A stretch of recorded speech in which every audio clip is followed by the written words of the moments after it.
Son las 7 de la mañana con 2 minutos en el Ecuador continental, 1 hora menos en la región insular. A esta hora de la mañana recibimos en este estudio a Marcelo Espinel del Observatorio Legislativo, a quien le agradecemos por atender esta invitación. Marcelo, gracias por estar en este estudio. Buenos días, ¿cómo estás? Muy buenos días, Jorge. Para mí realmente es de mucho agrado poder acompañarlos la mañana de hoy. Un cordial y atento saludo a su distinguida audiencia. Le hemos invitado a Marcelo para hacer un análisis de lo que pasa en la Asamblea Nacional, con una Asamblea Nacional que permanentemente va en caída en aceptación popular, y quiero empezar por allí. Las cifras hablan de que esta Asamblea Nacional es la peor que hemos tenido en la historia. Muchos pensábamos que la Asamblea anterior era una de las más malas, pero las expectativas superó esta asamblea. Pero ¿por qué pasa este fenómeno, Marcelo? Por allí empecemos, por favor. Encantado. Bueno, sí, creo que hay que recordar que hace poco salió una encuesta de Sedatos que colocaba a la Asamblea Nacional con el 6% de credibilidad. Es decir, que solo 6 de cada 100 ecuatorianos confían en la Asamblea Nacional. Y esto para una democracia realmente es muy preocupante.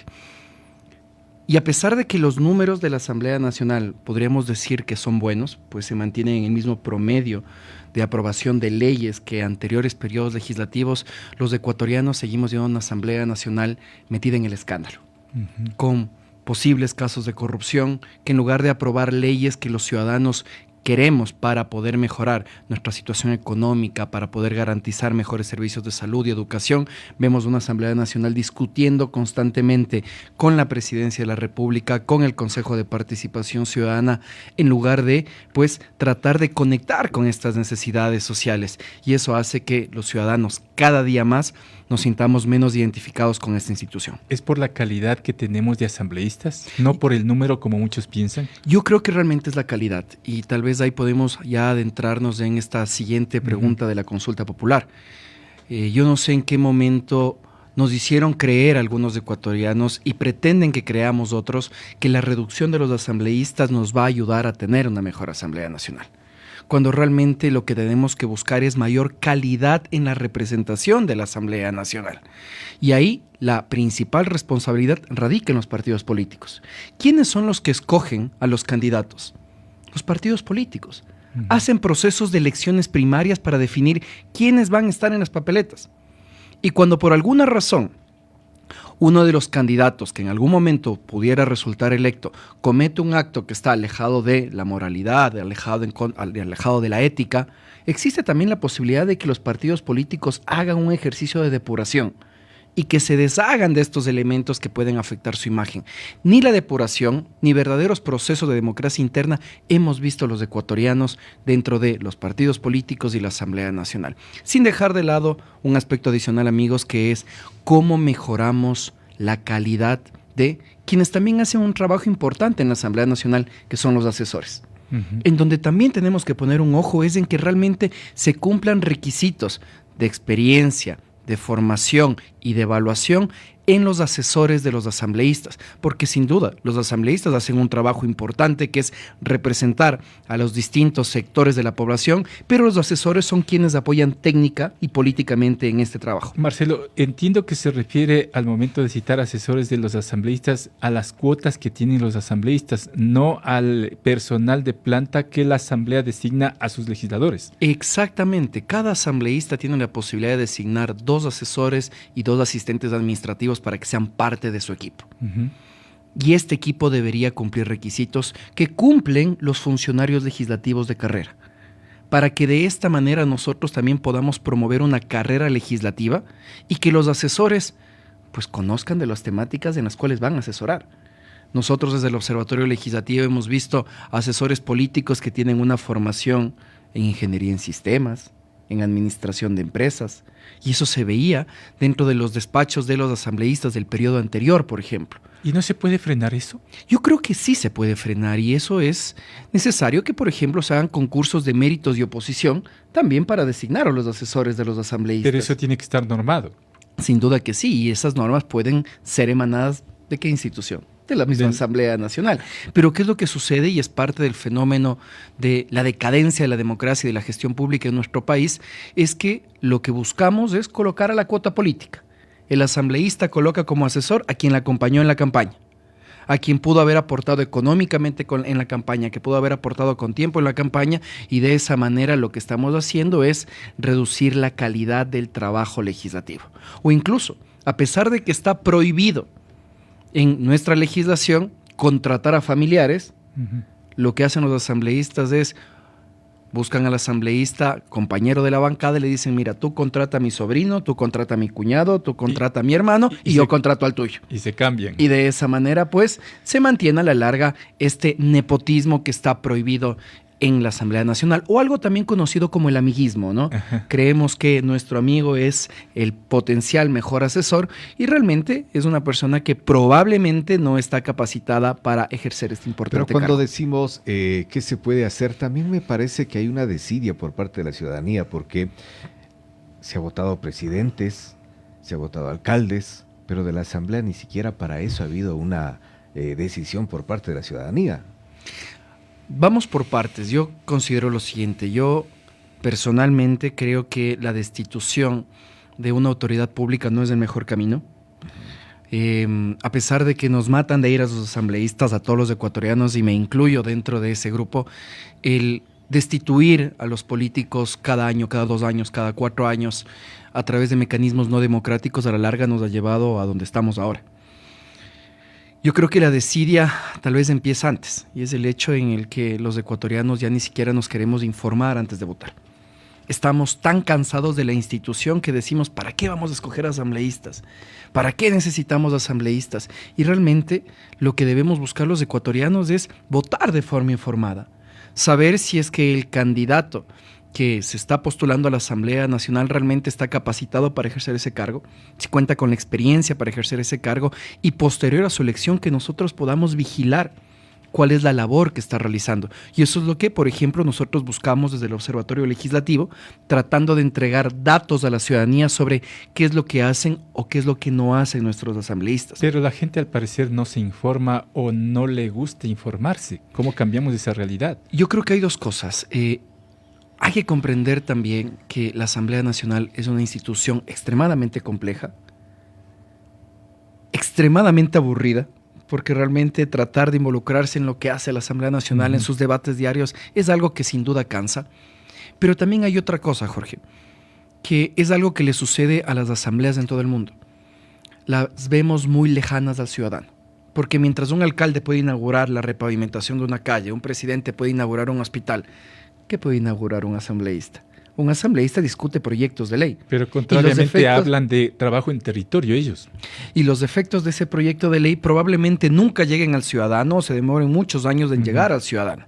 Y el trabajo en territorio, que es positivo que pueda hacer la Asamblea Nacional, es poder conocer de primera mano cuáles son las problemáticas que existen en el territorio y también poder ayudarse en su trabajo con los aportes de la ciudadanía a distintos proyectos de ley, para que de esta forma estas leyes respondan adecuadamente a las necesidades sociales. Marcelo, el argumento permanente de los asambleístas es que los parlamentos del mundo se desgastan, es un desgaste natural.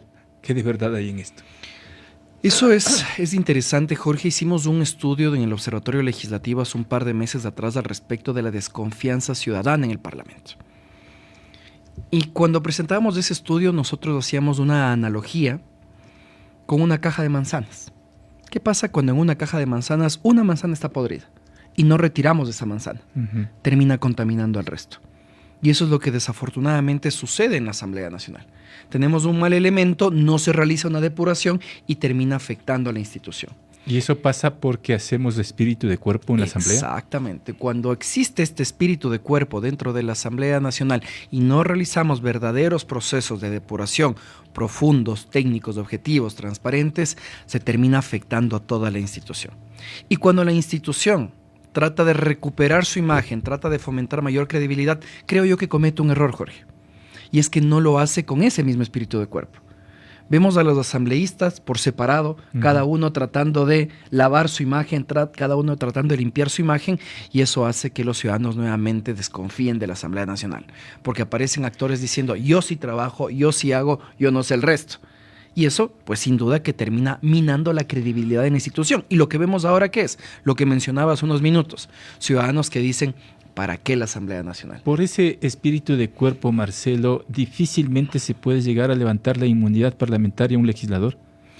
Creo que depende de los casos, ¿no? Yo creo que han existido casos en los cuales la posible comisión de un delito es demasiado evidente y que la Asamblea Nacional no tiene otra más que levantar la inmunidad parlamentaria para que se puedan dar los procesos penales que correspondan, pero también han existido otros casos en los cuales los procesos de fiscalización se quedan en el árbol del olvido, ¿no? Recordemos, por ejemplo, el último proceso de fiscalización interna, depuración me refiero, en contra de la expresidenta de la Asamblea Nacional, Guadalupe Llori, por posibles casos de diezmos. Eso simplemente se quedó en el sueño de los justos. Y eso es algo que también hace que los ecuatorianos desconfiemos de la institución. Pero y precisamente también mucho tiene que ver cómo se seleccionan las autoridades de la Asamblea. Es decir, las cosas no están realmente claras y se empieza una negociación desde ahí, ¿no? Para elegir autoridades empieza el reparto y a la Asamblea ya le importa, me parece, su imagen, le importa únicamente mantener un status quo. Creo que ahí podemos mencionar dos cosas. La primera es que sí, cuando no existen procesos de negociación transparentes hechos sobre la mesa, pues comienzan a surgir problemas dentro de la Asamblea Nacional. Y ojo, los procesos de negociación parlamentaria son normales. Eso existe en todo el mundo. Lo que no es normal es que esta negociación se sustente en carnés de discapacidad, en entregas de hospitales, en entregas de contratos, porque ahí es cuando se comienzan a minar las instituciones. Entonces, cada 2 años, pues en la Asamblea Nacional debemos elegir, o más bien deben elegir los asambleístas quiénes son sus autoridades, tienen que elegir cómo se integran las comisiones y también tienen que elegir cuál será la agenda legislativa a tratar. No hemos visto una negociación bajo los términos que comentaba, transparente, objetiva, que se ponga por encima del país y no los intereses de los partidos políticos, y eso ha hecho que también se comiencen a fraccionar, a realizar movimientos en las organizaciones políticas, etc. Y ahí, por ejemplo, se me viene a la mente una cifra. En la actualidad existen más de 50 proyectos de ley que están listos para ser sometidos a votación en la Asamblea Nacional. ¿Para segundo debate? Así es, justo para segundo debate. Cuentan con informe para segundo debate. Y ahí, por ejemplo, sería bueno preguntarle al presidente de la Asamblea Nacional, que sé que lo van a recibir en unos minutos, por qué no se coloca dentro de la agenda del Pleno de la Asamblea Nacional este tipo de proyectos de ley, para que de esta forma la Asamblea Nacional también pueda responder adecuadamente a las necesidades de la ciudadanía. Existen proyectos de ley que, a través de su aprobación, podrían ayudar a mejorar la imagen de la Asamblea Nacional. Una gran cantidad de diversas temáticas y que de esta forma, pues, los asambleístas podrían mostrar a la ciudadanía el interés de responder a estas inquietudes sociales. La pregunta es, Marcelo, de esos 50 proyectos de ley pendientes para segundo debate, ¿son todos importantes para el país en estas circunstancias? Yo creo que sí. Por ejemplo, existen proyectos referentes a reformas en materia penal. Hay reformas también al respecto de la Ley de Seguridad Social, la Ley de Sociedad Civil, que ha sido abandonada hace muchísimos años, o incluso, ¿por qué no pensar en que la Asamblea Nacional puede retomar el debate y aprobación del Código de la Salud, que fue vetado totalmente por Lenín Moreno, y que la Asamblea Nacional, sin la necesidad de que pase nuevamente por el veto de la Presidencia de la República, puede lograr que un código que fue discutido durante 8 años entre en vigencia y no echar al tacho de la basura todo el trabajo que realizaron los anteriores periodos legislativos? Yo sí creo que es importante que se deje de lado tal vez razonamientos político-partidistas dentro de la Asamblea Nacional y se vuelva a enfocar a la institución dentro de ese trabajo de aprobación de leyes que tanto también necesitamos los ecuatorianos y que a veces no lo vemos tan necesario. Ese número de leyes pendientes, 50 en definitiva, que usted cita, Marcelo, puede dar cuenta de que en la Asamblea hay mayorías que efectivamente están trabajando con agendas propias o agendas ocultas, como se dice. Yo creo que, a ver, las agendas propias pueden existir. Eso es algo que hemos visto en todos los periodos legislativos, no solo en este. Sin embargo, yo sí creo que hay proyectos de ley que tal vez a la clase política no le interesa.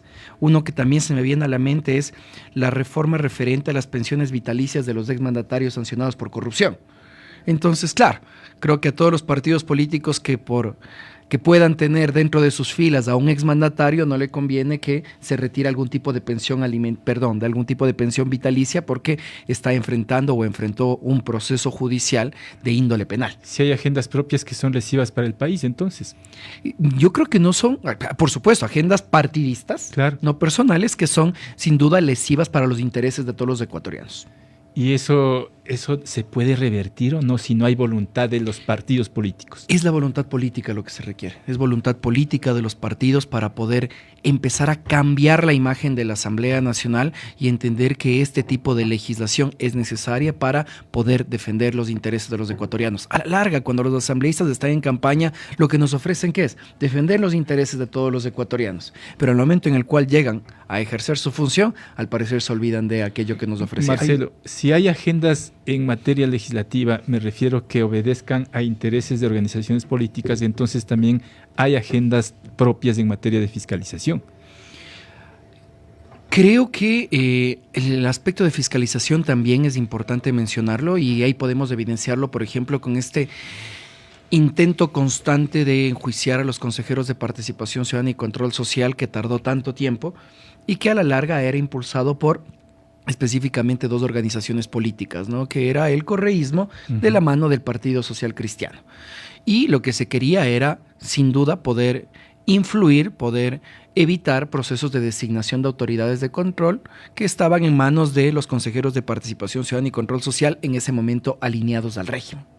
Entonces veamos cómo los procesos de fiscalización al parecer no buscan perseguir que se cumpla con la Constitución, que se dé un buen uso de los recursos públicos, sino en este caso pues intervenir en otra institución que podría, a través de sus procesos de designación de autoridades de control, influir o afectar, en este caso, los intereses de las organizaciones políticas. Ahora, se ha hecho quizá un abuso de permanentes resoluciones en la Asamblea que han logrado de pronto quedar bien con un reducido sector del país, pero el resto lo ha mirado inclusive con cierta burla, ¿no? Solamente lo que sucedió en los últimos días cuando se declara el Día Nacional del Bizcocho, las reacciones que ha habido por parte del país, cuando entiendo sí en Cayambe, por ejemplo, estarán felices de que se optó por esta resolución. Y yo creo que no podemos negar que a la mayoría de los ecuatorianos nos gustan los bizcochos. Por supuesto. Lo que no nos gusta es que los asambleístas destinen tiempo y recursos de los ecuatorianos para debatir ese tipo de temas. Y eso es lo que hace que los ecuatorianos sigamos comparando, por ejemplo, esta asamblea con aquella que declaró patrimonio inmaterial, me parecía, a las figuras de Mazapán. Así es. Aquella que declaró como patrimonio al tamarindo. Entonces, yo no sé qué es lo que pasa por la cabeza de los asambleístas al momento de destinar tiempo a este tipo de sesiones, temas, acciones que hacen que los ecuatorianos nuevamente veamos a la institución como una institución ineficiente. Marcelo, por cuestiones de tiempo me quedo con una pregunta final. ¿Tú crees que es posible que esta asamblea revierta los números negativos que tiene en su favor? Yo creo que tiene una oportunidad de hacerlo y brevemente creo que hay que comprender que incluso las elecciones del 5 de febrero van a tener una influencia directa en esta Asamblea Nacional. No solo por cómo se integren los gobiernos locales que también terminan influyendo en la Asamblea Nacional, sino por la consulta popular. Porque el sí en las preguntas a la consulta popular implican reformas legales. Claro. Y que la Asamblea Nacional, esperemos, las trate con inmediatez y pueda ayudar a que el pronunciamiento positivo o negativo de la ciudadanía se transforme inmediatamente en leyes. La segunda oportunidad que tiene la Asamblea Nacional será en mayo de este año, el 14 de mayo específicamente, cuando tenga que elegir nuevamente a las autoridades de la Asamblea Nacional. Una nueva integración en el Consejo de Administración Legislativa, una nueva integración en las comisiones, así como tal vez una potencial recomposición de fuerzas en las bancadas, podrían dar como resultado una nueva agenda legislativa que responda a los intereses de la ciudadanía y que le permita sintonizar nuevamente con aquellos ecuatorianos que dejamos de creer en esta institución. Con eso me quedo, Marcelo, le agradezco por su tiempo. Muchas gracias a ustedes. Marcelo Espinel del Observatorio Legislativo 722.